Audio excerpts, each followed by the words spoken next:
جناب اشفاق احمد صاحب ہندوستان کے شہر ہوشیارپور کے ایک چھوٹے سے گاؤں خانپور میں ڈاکٹر محمد خان کے گھر 22 اگست 1925 کو پیدا ہوئے۔ اشفاق احمد ایک کھاتے پیتے پٹھان گھرانے میں پیدا ہوئے تھے۔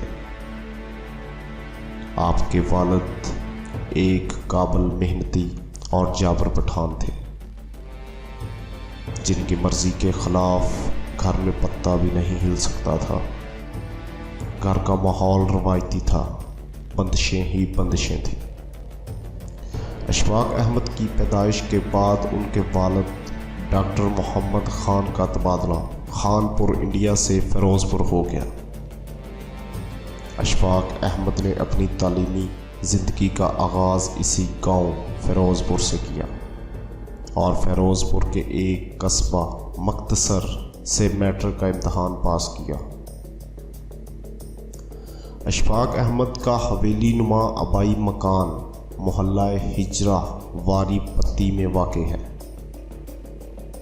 اس ایک منزلہ مکان کے سامنے ایک باڑہ تھا، جس میں گھوڑے، بھینس اور دوسرے جانور بندھے رہتے تھے۔ اس قصبے کے اسکول میں اشفاق احمد نے 1943 میں میٹرک کا امتحان پاس کیا۔ اشفاق احمد نے ایف.اے. کا امتحان بھی اسی قصبہ فیروز پور کے ایک کالج رام سکھ داس سے پاس کیا۔ اس کے علاوہ بی.اے. کا امتحان امتیازی نمبروں کے ساتھ فیروز پور کے R.S.D. کالج سے پاس کیا۔ قیام پاکستان کے بعد اشفاق احمد اپنے خاندان کے ہمراہ فیروز پور بھارت سے ہجرت کر کے پاکستان آ گئے۔ پاکستان آنے کے بعد اشفاق احمد نے گورنمنٹ کالج لاہور کے شعبہ اردو میں داخلہ لیا، جہاں کل 6 طلباء و طالبات زیر تعلیم تھے۔ کالج میں انگریزی کے اساتذہ اردو پڑھایا کرتے تھے۔ کتابیں بھی انگریزی میں تھیں، جبکہ اپنے وقت کے معروف اساتذہ پروفیسر سراج الدین، خواجہ منظور حسین، آفتاب احمد اور فارسی کے استاد مقبول بیگ بدخشانی گورنمنٹ کالج سے وابستہ تھے، اور یہ سب اشفاق احمد کے استاد رہے۔ اس زمانے میں بانو قدسیہ نے بھی M.A. اردو میں داخلہ لیا۔ جب بانو نے پہلے سال پہلی پوزیشن حاصل کی تو اشفاق احمد کے لیے مقابلے کا ایک خوشگوار ماحول پیدا ہوا۔ انہوں نے بھی پڑھائی پر توجہ مرکوز کر لی، جس کا نتیجہ یہ نکلا کہ سال آخر میں اشفاق احمد اول نمبر پر رہے، جبکہ بانو قدسیہ نے دوسری پوزیشن حاصل کی۔ یہ وہ دور تھا جب اورینٹل کالج پنجاب یونیورسٹی میں اردو کی کلاسیں ابھی شروع نہیں ہوئی تھیں۔ گورنمنٹ کالج لاہور سے M.A. کیا، اٹلی کی روم یونیورسٹی اور گرینوبلے یونیورسٹی فرانس سے اطالوی اور فرانسیسی زبان میں ڈپلومے کیے، اور نیو یارک یونیورسٹی سے براڈ کاسٹنگ کی خصوصی تربیت حاصل کی۔ انہوں نے دیال سنگھ کالج لاہور میں 2 سال تک اردو کے لیکچرر کے طور پر کام کیا، اور بعد میں روم یونیورسٹی میں اردو کے استاد مقرر ہو گئے۔ وطن واپس آ کر انہوں نے ادبی محلہ داستان گو جاری کیا، جو اردو کے آفسٹ طباعت میں چھپنے والی ابتدائی رسالوں میں شمار کیا جاتا ہے۔ انہوں نے 2 سال 7 روزہ لیل و نہار کی ادارت بھی کی۔ وہ 1967 میں مرکزی اردو بورڈ کے ڈائریکٹر مقرر ہوئے اور بعد میں اردو سائنس بورڈ میں تبدیل ہو گیا۔ وہ 1989 تک اس ادارہ سے وابستہ رہے۔ وہ صدر جنرل ضیاء الحق کے دور میں وفاقی وزارت تعلیم کے مشیر بھی مقرر کیے گئے۔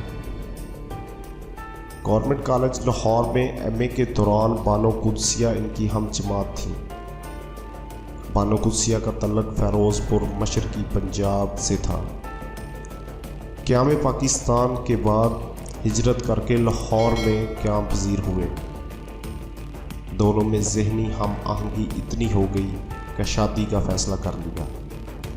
ان کے والد ایک غیر پٹھان لڑکی کو بہو بنانے کے حق میں نہ تھے۔ بقول ممتاز مفتی، اس نے جوانی میں روایت توڑ محبت کی۔ اسے اچھی طرح علم تھا کہ گھر والے کسی غیر پٹھان لڑکی کو بہو بنانے کے لیے تیار نہ ہوں گے۔ اسے یہ بھی علم تھا کہ گھر میں اپنی محبت کا اعلان کرنے کی اس میں کبھی جرت پیدا نہ ہوگی۔ اس کے باوجود ایسے حالات پیدا ہو گئے کہ وہ محبت میں کامیاب ہو گیا، اگرچہ شادی کے بعد اسے مجبوراً گھر چھوڑنا پڑا۔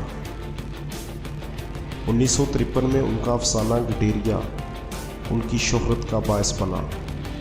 انہوں نے اردو میں پنجابی الفاظ کا تخلیقی طور پر استعمال کیا اور ایک خوبصورت شگفتگاہ نثر ایجاد کی جو انہی کا وصف سمجھی جاتی ہے۔ اردو ادب میں کہانی لکھنے کے فن پر اشفاق احمد کو جتنا عبور تھا وہ کم لوگوں کے حصہ میں آیا۔ ایک محبت 100 افسانے اور اجلے پھول ان کے ابتدائی افسانوں کے مجموعے ہیں۔ بعد میں سفر در سفر، سفر نامہ، کھیل کہانی ناول، ایک محبت 100 ڈرامے ڈرامہ سیریز اور طوطا کہانی ڈرامہ سیریز ان کی نمایاں تصانیف ہیں۔ 1965 سے انہوں نے ریڈیو پاکستان لاہور پر ایک ہفتہ وار فیچر پروگرام تلقین شاہ کے نام سے کرنا شروع کیا، جو اپنی مخصوص طرز مزاح اور دو معنی گفتگو کے باعث مقبول و عام ہوا اور 30 سال تک چلتا رہا۔ 7 ستمبر 2004 کو جگر کی رسولی کی وجہ سے ان کا اچانک انتقال ہو گیا، اور یوں پاکستان ایک عظیم افسانہ نگار، ڈرامہ نویس، ناول نگار اور براڈ کاسٹر سے محروم ہو گیا۔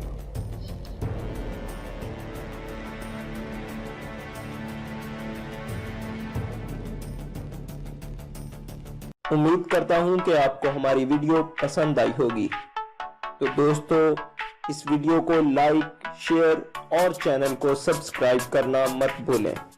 شکریہ۔